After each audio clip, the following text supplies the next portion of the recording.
प्यार से कहना धान अलंकार जी।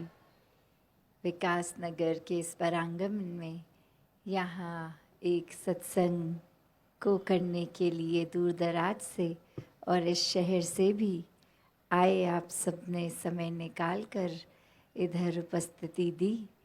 और एक ये उपस्थिति का भाव एक कोई सिर्फ गैदरिंग नहीं, कोई सिर्फ इकट्ठा एक शरीर रूप से होकर कोई भीड़ का भाव नहीं, मन में एक परमात्मा को, इस निराकार को बसा के ये सत्संग के उद्देश्य से सभी जहाँ अपने घरों से भी निकले और अभी भी ये सत्संग को सत्संग के लिए ही किया जा रहा है। कोई मन में ऐसे भाव नहीं कि कुछ सत्संग करेंगे तो जीवन में कुछ कठिनाई कम होगी या कोई धन दौलत हासिल होगी। एक सत्संग का भाव, जैसे अभी संदेश सुन ही रहे थे कि ये परमात्मा जिसने पूरे ब्रह्मांड की रचना की है और वहीं ये इंसानी रूप हमें भी मिला, और कैसे इस इंसानी जीवन में जीते जी इस परमात्मा की प्राप्ति कर लेंगे तो अपना असली निज रूप पता चलेगा कि ये ही परमात्मा जो ब्रह्मांड के हर कोने में उपस्थित है, कैसे हमारे अंदर भी आत्मा इसी की एक अंश, और जीते जी जहाँ एक संसार में ये रिस्पॉन्सिबिलिटीज़ घर परिवार समाज की है उसको पूरा करते जाना है, पर उसमें ही इतना खचित नहीं हो जाना कि आगे एक परमात्मा के लिए ये समय निकाल नहीं सके। एक मन इतना, उनकी जो एक इम्पोर्टेंस है, एक कीमत है, वो ही एक ये करंट इस समय का चलता हुआ ये पल, इसको ही एक बिगाड़ दें, व्यर्थ कर दें। तो हर समय जहाँ एक परमात्मा को याद करना कोई किताबी बात नहीं है। ये हर समय में देखा जाए, हर युग में अभी भी ये महात्मा यही संदेश देते हैं कि चाहे कोई भी काम कर रहे हों, ये मन परमात्मा में लगा रहे तो ही जीवन के उस पल के, उस क्षण के मोल को एक जिया जा सकता है, पूरी तरह से वो पल जिया जा सकता है। तो ऐसा ही जीवन जीने के लिए भक्तों ने युगों युगों से संदेश दिया कि मानवीयता को मन में रखकर एक परमात्मा के एहसास में पल पल रहा जाए तो ही एक असली मनुष्य बनने के एक हकदार हैं हम। एक जीवन वो वाकई ही मनुष्य का जी रहे हैं, सिर्फ शरीर की जीने को ही एक मानवीय जीवन नहीं कहा जा सकता। मानवीय गुणों पे जो जीवन है वही एक मानवीय जीवन है।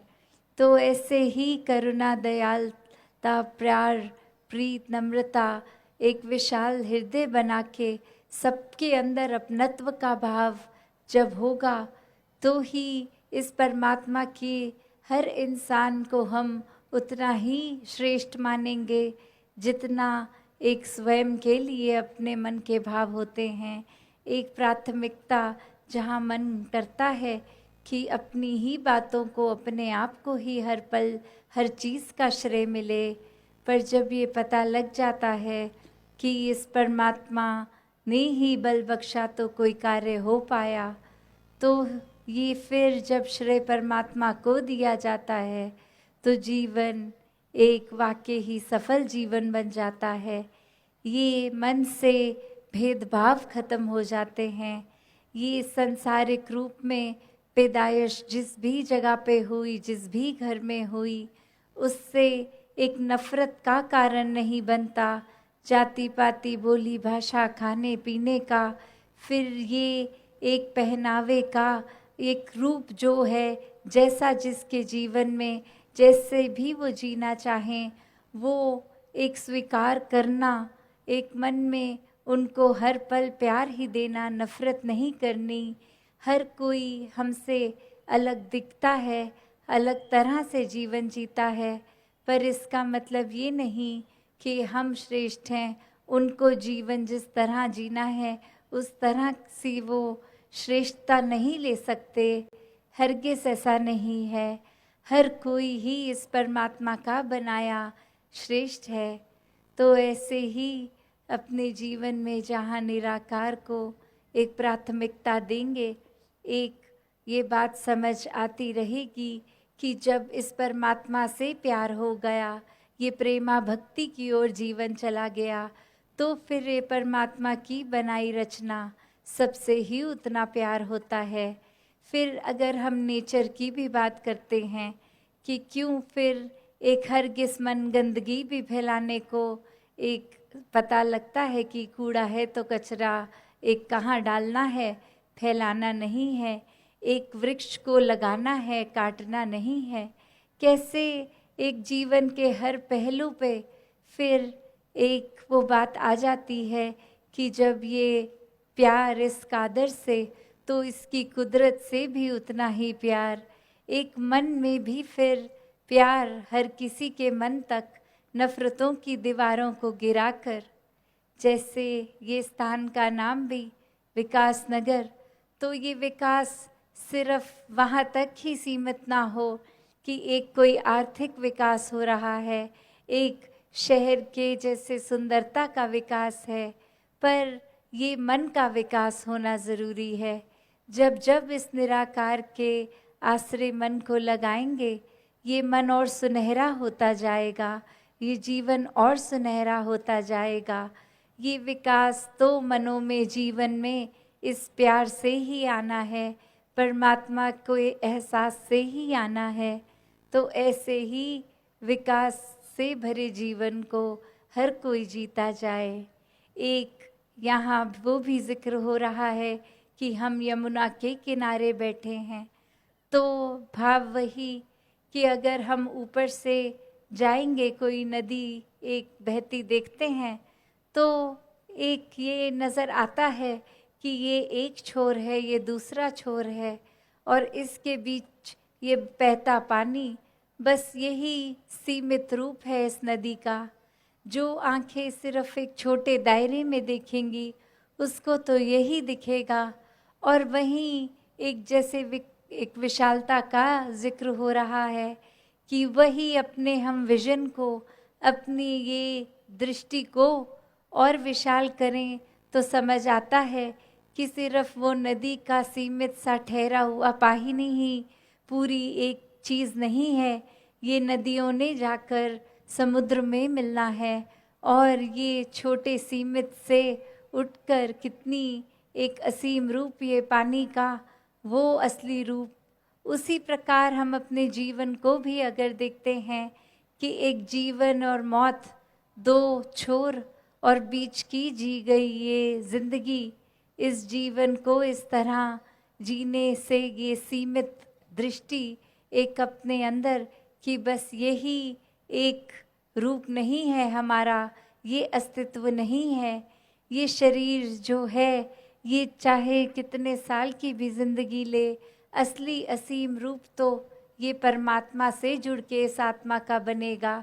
शरीर तो जीवन के कुछ साल जीकर समाप्त हो जाएगा, पर ये आत्मा के लिए ये शरीर जो मिला है कि जीते जी परमात्मा को जान लेते हैं जो, वो फिर एक शरीर खत्म होने पे भी अपना असीम रूप ये निराकार से जुड़ जाते हैं। भर मनों से फिर वो भटकन, आत्मा की भी भटकन सब ही समाप्त हो जाती है जब इस मन में निराकार को बसा लेते हैं। तो कैसे एक भ्रमों के अंदर जीना, तो फिर जीवन उसी प्रकार, जैसे एक छोटी सी कहानी अभी दासी ने पहले भी कुछ समय आपके आगे रखी थी, अभी फिर इसी उपलक्ष्य में है तो फिर से दासी रखेगी कि एक छोटा बच्चा रात को सपना लेता कि उसके पेट में एक चूहा चला गया है, और वहीं सुबह उठते ही अपने माता पिता से कहने लगा कि मैंने चूहा खा लिया है, मेरे पेट में चूहा है। तो उसकी माता जी आगे से कह रही हैं कि नहीं, हम तो पूरा समय जाग रहे थे, आप सो रहे थे, पर ऐसा कोई चूहा आया नहीं।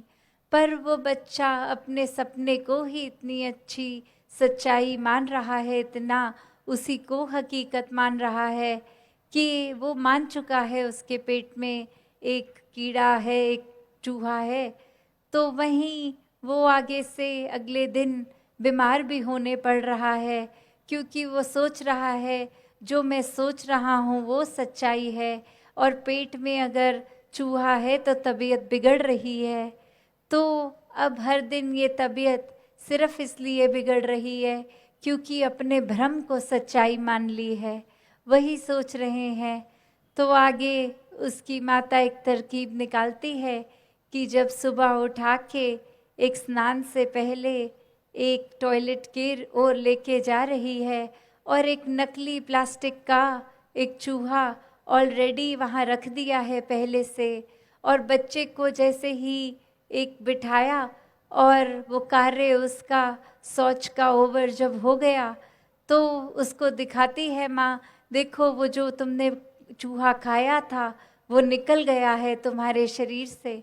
अब वो बच्चा बहुत खुश कि ठीक है, जो मैंने चूहा खाया था वो अब शरीर को तंग नहीं करेगा, और वहीं से स्वास्थ्य भी सुधर जाता है, खेल कूद पढ़ाई लिखाई फिर हो जाती है। तो बात क्या, सिर्फ एक भ्रम को दूर किया गया। बात वही कि शुरू में कोई चीज़ अगर है नहीं, उसका वहम, उसका भ्रम पाल लेते हैं, और फिर अपने ही तरीके से वो भ्रम दूर करके उसको सच्चाई मान भी लेते हैं कि ये भ्रम भी सच्चाई था, ये भ्रम दूर होना।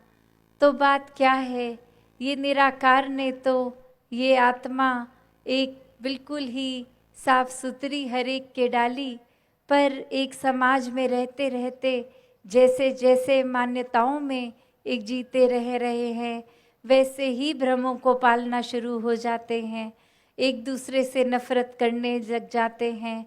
ये मान लेते हैं कि हमारी जाति ऊंची, हमारा खाना ऊंचा, तो कैसे हर कोई एक ही समान है। भ्रम तो खुद ही हमने पाल लिए हैं।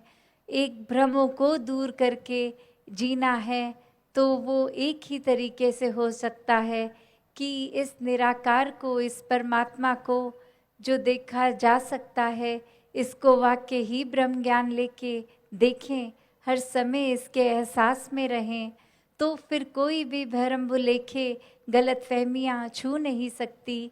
दृष्टि फिर इतनी विशाल हो जाती है कि ये समझ आ जाता है कि हर एक की अलग रहना सहना, हर कोई चीज़ अलग उनकी मुबारक हो जाती है। जैसे एक बगीचे में तरह तरह के फूल, वो कितने ही सुंदर लगते हैं, उन सब के शक्ल आकार खुशबू, एक चाहे पहाड़ों में देखें, तरह तरह की जड़ी बूटियों के अपने अपने काम है, अपना अपना लाभ है। तो हर कोई को अगर एक जैसा बनाएंगे तो उनके अपने अपने लाभ फिर उपयोगी नहीं हो सकते। हर एक से, जैसे कहते भी हैं कि सुई से चाहे छोटी है उसका काम अलग है, तलवार चाकू इनका काम अलग है, तो कैसे अलग होना कोई बुरी बात नहीं है। ये चाहे हम समाज में वो भी देखते हैं कि कैसे एक स्वभाव, एक प्रेफरेंस की भी बात की जाए तो एक मन में नफ़रत आ जाती है, वो हमसे अलग है, उसका एक थोड़ा सा डिफ्रेंसिएशन आ रही है, एक हमारी मान्यता के साथ वो नहीं मेल खा रहा, तो कितना अलग है, वहाँ नफ़रत मन में आ जाती है उस इंसान के प्रति, वो कार्य के प्रति, वो एक उस तरह जीने के ढंग के प्रति। तो जब ब्रह्म ज्ञान से, इस निराकार से जुड़ जाते हैं तो अपनत्व का भाव आता है, एकत्व का भाव आता है कि सभी अपने हैं, एक परमात्मा से एक हम हो गए तो परमात्मा के हर बंदे से एक हो गए। तो ऐसे जीवन जीना ही एक मुबारक जीवन होता है, जो दूरियों को कम करके एकत्व को प्राथमिकता वाला जीवन, जो भ्रम भुलेखों को छोड़ के एक रस रह के इस निराकार पे मन को सहज कर लेते हैं, मन को स्थिर कर लेते हैं। तो दासी और समय ना लेके इन्हीं शब्दों से आपसे आज्ञा लेगी। साथ संगत जी, धन निरंकार जी।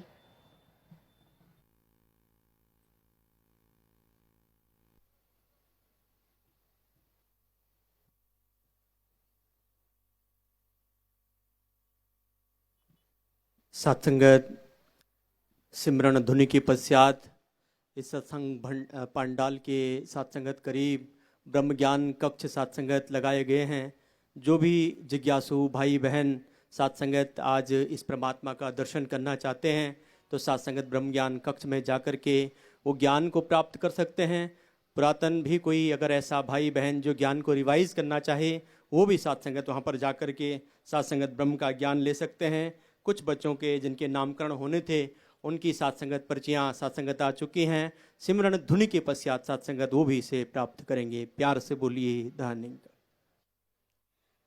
तेरी ओट सहारा तेरा, तन मन गोल घुमावा, कहे अवतार तेरे दाता, दिन राती गुण गावा, कहे अवतार तेरे ही दाता, दिन राती गुण गावा।